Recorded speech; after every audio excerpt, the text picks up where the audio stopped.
Miku, Dominique Daye Hunter here, Black Sappony poet, spoken word, hip-hop artist, clothing designer, and your poetry workshop leader for the day with ArtsCan Circle. ArtsCan Circle is a charity that connects Northern Indigenous and Inuit youth with artists via their platform ArtsCan Connects. Be sure to use hashtag ArtsCanConnects to connect with artists like me and the rest of the ArtsCan Circle. Miku, Heneku Dominique Daye Hunter. Hello, greetings. My name is Dominique Daye Hunter. I am Afro-Sappony, so Afro-Indigenous. My tribe is Sappony, Irish and Polish. And my family, my tribe, is from the southeast United States, so Virginia, North Carolina, and I was born and raised in the New York tri-state area. So before I get into more about me, I just want to say, Biwa, thank you for joining me here today for this poetry workshop that I'll be hosting. So settle in, it's going to be a good one. So a little bit more about my poetry background. So I started writing poetry when I was 13 years old, so I've been doing it for about 15 years now, writing poetry, and I have been performing spoken word for about 6 years. I'm also a hip-hop artist, which I've been doing for the past 4 years or so, and I create what I like to call wearable poetry, which is clothing items and streetwear that I create for my brand, DDaye Hunter Designs. So I'm going to be, you'll see me here and there referring to my notes. So the way that I am able to prepare best for you all today, is to write things down and just have notes to glance back and forth. So I wrote it all from my heart, but sometimes I just like get lost in the moment. So what else did I want to tell y'all? So also over the last couple of years, I have been exploring the art of acting, and I want to give a shout out to the lovely Roseanne Supernal. She is one of my fellow ArtsCan contributors. So she did a workshop for ArtsCan on acting. So I'll try to link that down below so that you can possibly watch that after you're done watching this workshop, or save it for another time. It's a really good one. Highly recommend. So let's talk a little bit more about my poetry background and my experience in poetry. Then we're going to get into a poetry exercise and then your poetry challenge for the day.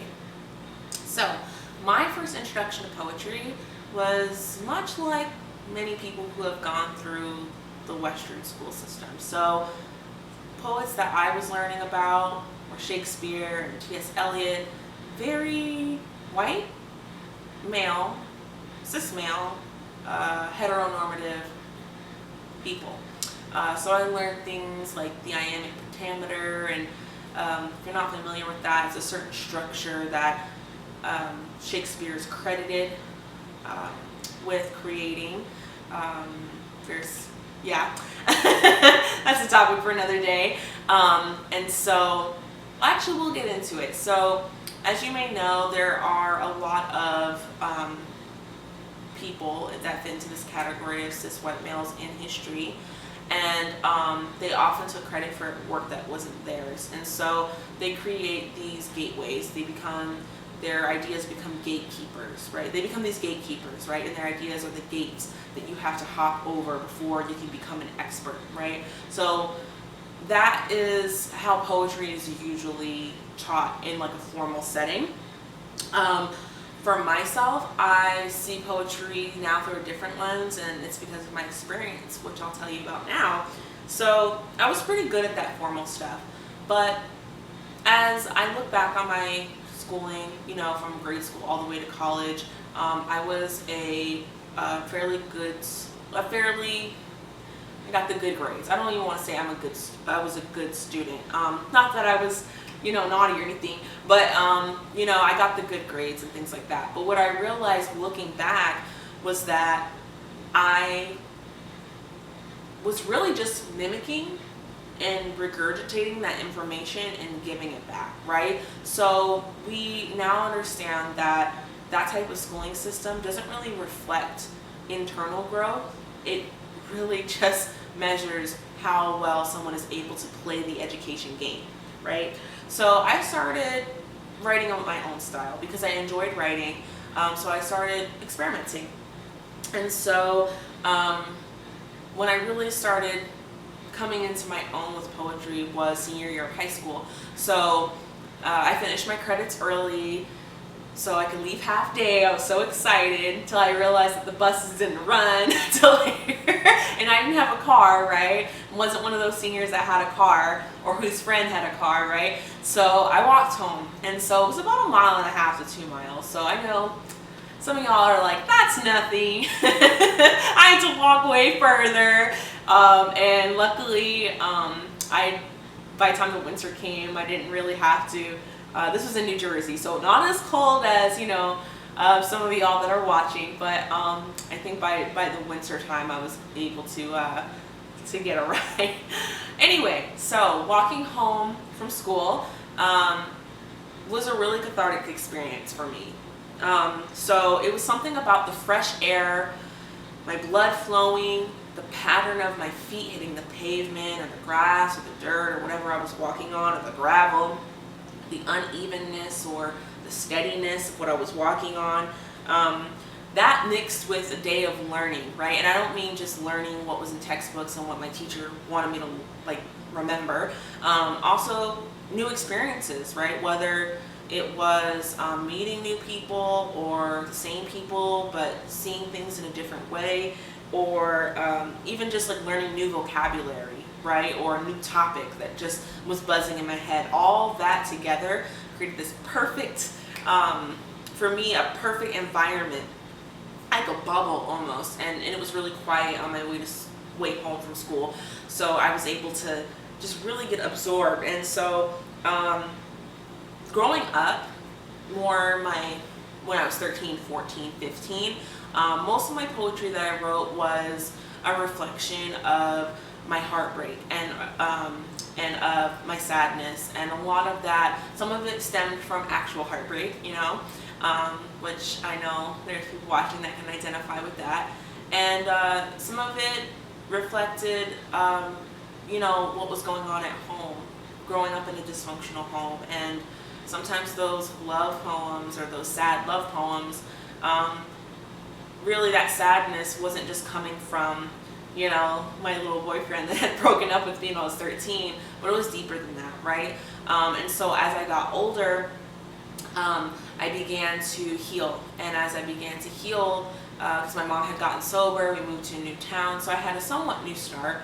But I still had all these things to deal with, right? So that healing process, that reflective process, that's what my poetry began to exemplify, if that's the right word.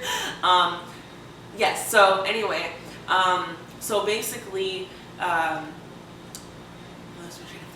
okay, so yeah, so that new path of healing, that new adventure, even if it was just walking by the dogs that were barking at me, you know what I mean? Like just silly poems of things off the top of my head, being creative, not caring what people would think, and I'll get more into that later, and also just spending that alone time, really getting to know myself, really helped to help me to identify my poetic voice, I would say, and to strengthen my confidence. So let's see where I am now. Okay, so as I got into my college years, I began to also get back into the roots of my culture, and so I began to see poetry in every song, every prayer, in every indigenous language I heard, even if it was just a greeting, even if it was just a standard, you know, meku, you know, it was still such a beautiful thing to listen to, and it was poetry, especially when you learn the ideology, the ways of thinking behind each indigenous language, which can vary, right? I mean, even though we have common threads, it's beautiful. It's so beautiful, and I began to see poetry in our indigenous languages, and I would hear poetry in the rhythm of my feet as I would dance to these songs, and as I would walk on prayer walks and in sync with my own heartbeat. So this is what a poetic experience means to me, how I define it. When the rhythm of your words matches with your heart, and the meaning of those words matches with your truth, That, my friends, is a poetic experience. So here are a couple of tools to get you started, whether you've never written poetry before or whether you've dabbled in it or taken a class in it. So first, I highly suggest practicing the art of listening to your inner thoughts without judgment.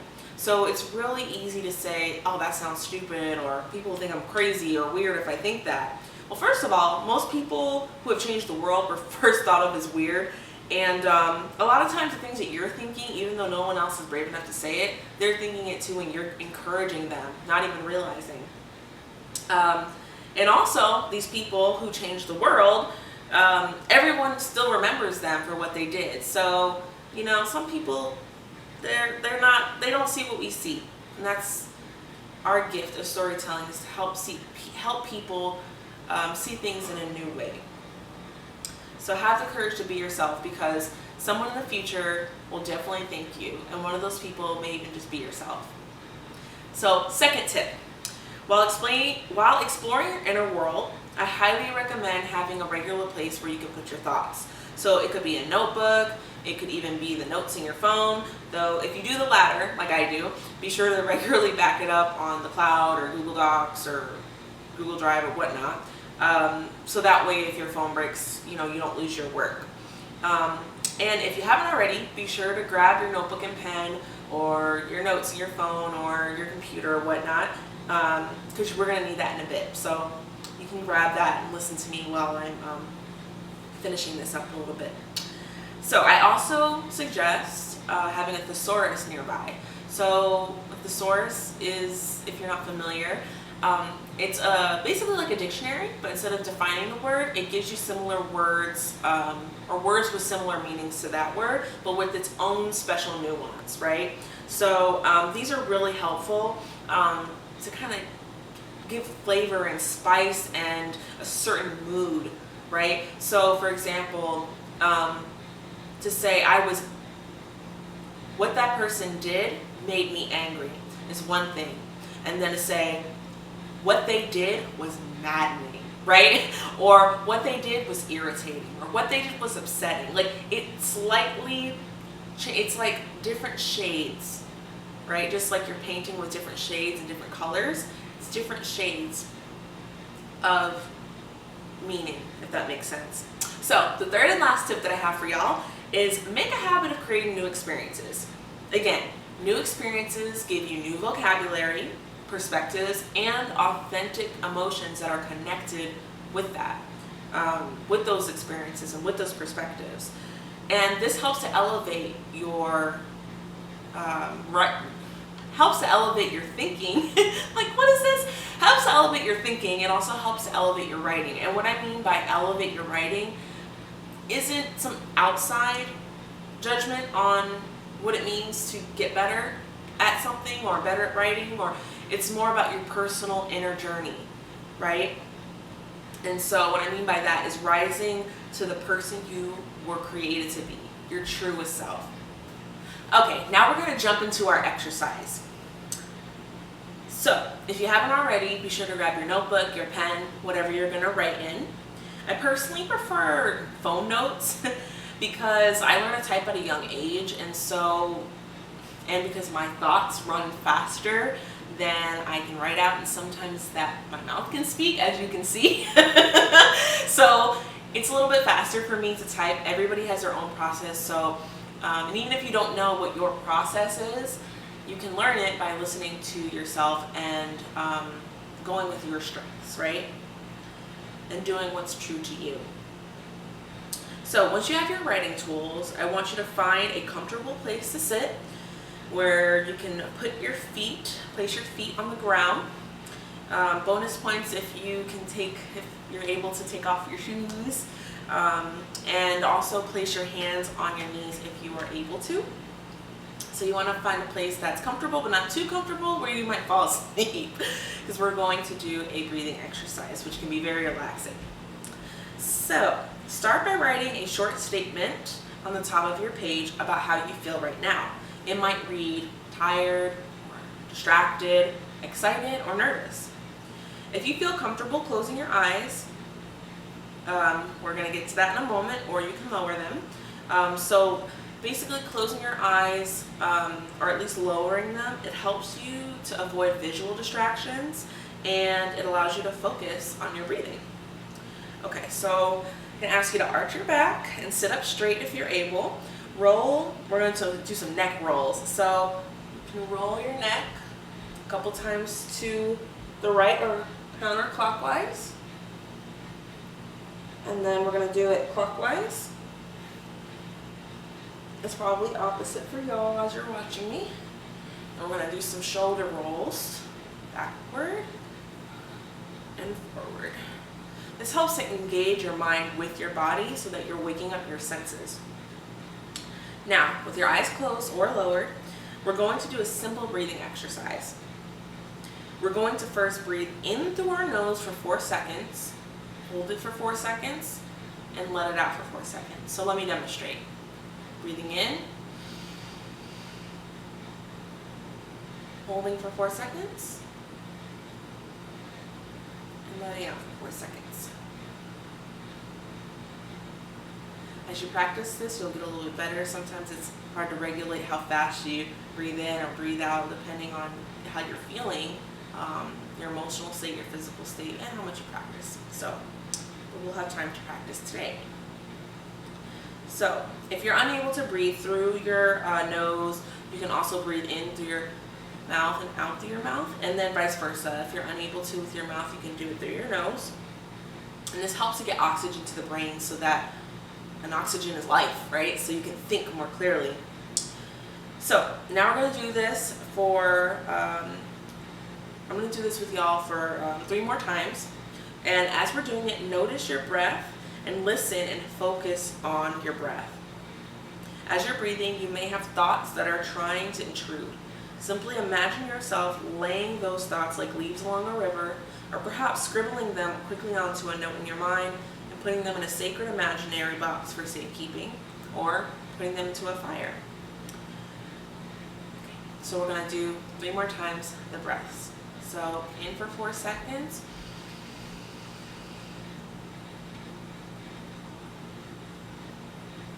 And release for 4 seconds. In for 4 seconds. Hold for 4. And release for 4. One more time. In. Hold. And release. Now you can continue doing that and listen to what I'm saying. If it's too distracting, then just simply breathe in slowly through your mouth and out slowly through your mouth if you're not able to listen and count at the same time, if it's too distracting. Okay, so I want you to imagine yourself in the most beautiful place. This place may be different for each person. It could be sitting lakeside on a sandy beach, or laying in the ocean, feeling the waves rocking you back and forth. It could be sitting on the steps of your favorite home, grandma's house, or an entirely new place that you just created in your mind where you feel safe and inspired.